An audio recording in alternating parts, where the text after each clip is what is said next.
Welcome back to Notre Dame Day 2024. I'm Allison Hayes. Well, the Alliance for Catholic Education, or ACE, is a Notre Dame program that bolsters Catholic schools to ensure that all children have the opportunity to experience the gift of an excellent Catholic education. As part of their mission, ACE established the American Indian Catholic Schools Network to empower Native American Catholic schools.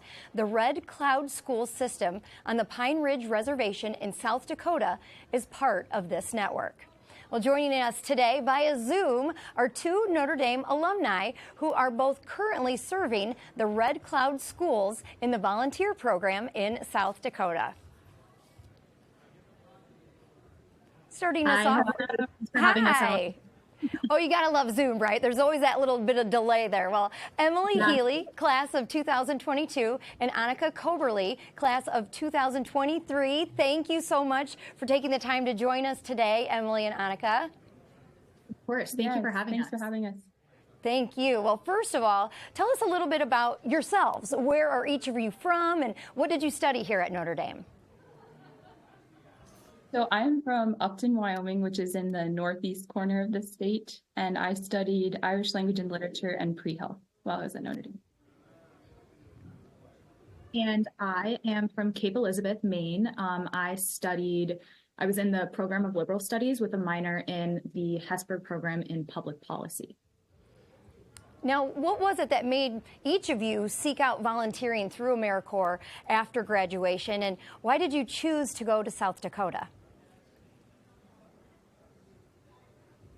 I am a pre-med student, and I was taking a couple of gap years, and I knew that I wanted to spend those years in service in some way.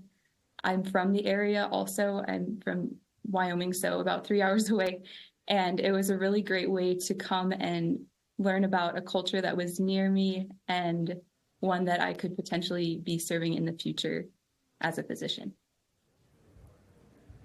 And I think for me, I did a lot of academic and theoretical work on problems that confront Native communities during my time at Notre Dame. And I knew that I wanted to do some sort of volunteer work in between my undergrad and law school. I was introduced to the Red Cloud Volunteer Program by Will Newkirk. He is the director of the American Indian Catholic Schools Network. And I have family out west too, so it ended up being perfect. I actually planned on staying for 1 year, and I'm here for 2 now. So I'm very happy about that. And Annika, I think that's great. Well, Emily, you are currently posted in Pine Ridge, South Dakota, and I'm going to need your help with pronunciation of this word. Mapia Luta School, is that correct? Am I close? Is that the native language? Yes, you are super close. So it's pronounced Mahpialuta. Mahpialuta, Iowa is a Red Cloud school in Lakota. Well, can you tell us a little bit about what a typical day is like for you? What grades and what subjects you're teaching? Yeah, of course. So we both have our commercial driver's license, and we drive school buses. So if I'm driving the school bus in the morning, I leave campus on my bus around 6:15. I go pick up all my students in town.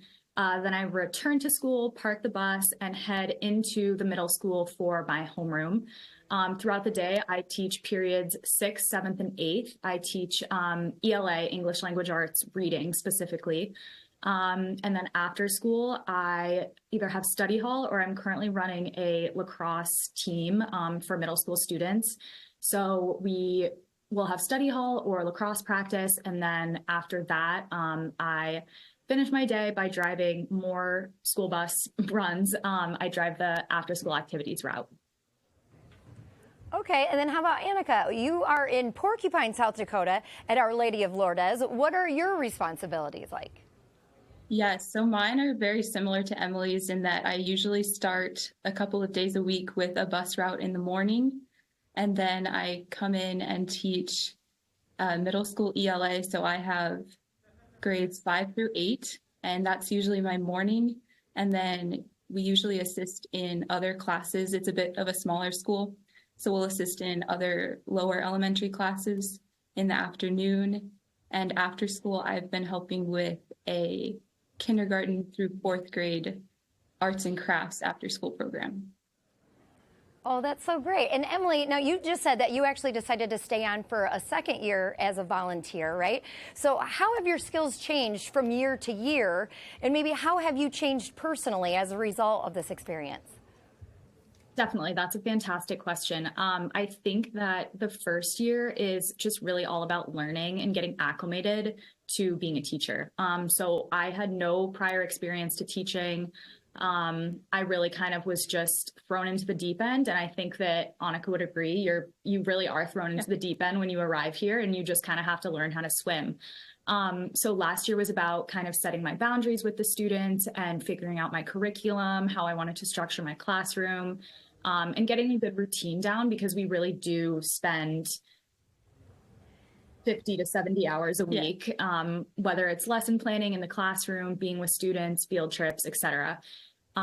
This year, and past teachers have told me this, but this year, the second year is the rewarding year. The first year is the really challenging one, and the second one is like the best year ever. So I've grown so much. I think that my relationships with the students has been something that I've really worked to cultivate.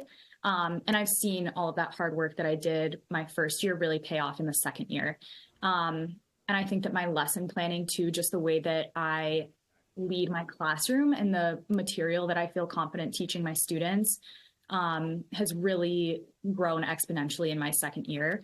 And I'm thrilled that Annika is staying for her second year, because it really is, you don't know that it's the best year until you experience it. So I can feel you. I can feel your energy. Just you came to life when I asked you that, and that is an amazing thing. And Annika, you're finishing up your first year in the program. So, what was it? What you were expecting as you were coming into this as a new person, and how is this experience maybe helping you to discern what your future looks like? Yes, I think there were some things that were very much what I expected. There were lots of classroom challenges with so many students. I thought that there were usually going to be more like curriculum that's in place, but really I was just given a classroom and here, teach what you'd like to teach. So that was definitely a jump. And then as far as discernment, I really enjoy working with children and families, and I would like to make that a part of my life's work in some way. Well, and I'll kind of piggyback off of that, of what I asked of Emily. Coming into this as a new person for you, Annika, how much have you learned and changed over just the course of this 1 year? Oh my gosh, I've learned so much. And I think you do learn to swim as you go. And the kids are so great at teaching you along the way. And they're very used to having teachers that are here for a year or two.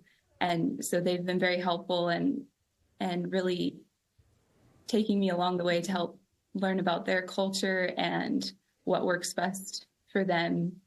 And they've been very supportive too of this new thing that we're taking on. So. Well, now that both of you have been through this, what advice do you have for other students who are contemplating a year or two of service after graduation? Oh my gosh, I would say I recommend it 100%. I think that it can be scary and really daunting, especially junior and senior year when, I had friends in finance who had full-time jobs since sophomore year, which is fantastic. But I knew that wasn't my path. And I really did want to do a year or two of service before I started law school. And I think that the growth that I've had between May 2022, when I graduated from Notre Dame, to now has really just been unbelievable. Like I really do feel like the experiences that I've learned here, I wouldn't have been able to learn anywhere else. And I think that that's in large part because of the community here on the res and the kids that we interact with every day.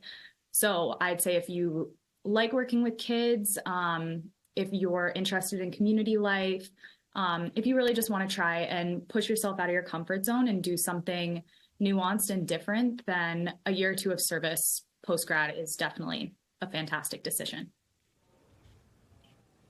Annika, would you say the same? I do. I think it's a great time in life to do it before if you plan on going to grad school, it's a great time to learn and immerse yourself in something different. It can be another culture that you're not familiar with. but it really is a great learning experience.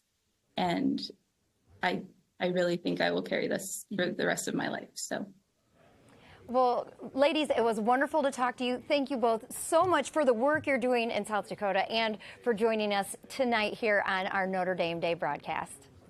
Of course. Thank you so much for having us. We appreciate it. Go Irish. Now we're going to send it down to Alice O'Brien at our Student Corner.